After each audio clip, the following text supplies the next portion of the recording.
how to use Microsoft To Do app. In this quick tutorial, I'll show you how to use Microsoft To Do to create tasks, organize lists, and boost productivity step by step. If this helps you out, make sure to like the video and subscribe for more productivity tutorials. First, download and open the Microsoft To Do app on your device.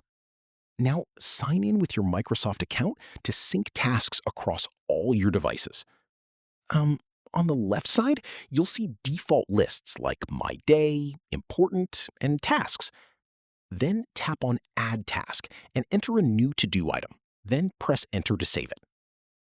Select the task to add steps, reminders, due dates, or notes for better task management.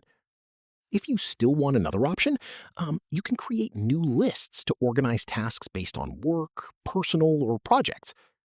You could also drag and drop tasks to reorder them or move them between lists. Mark tasks as important using the star icon or complete them using the check mark. You can even create groups to organize multiple lists into categories.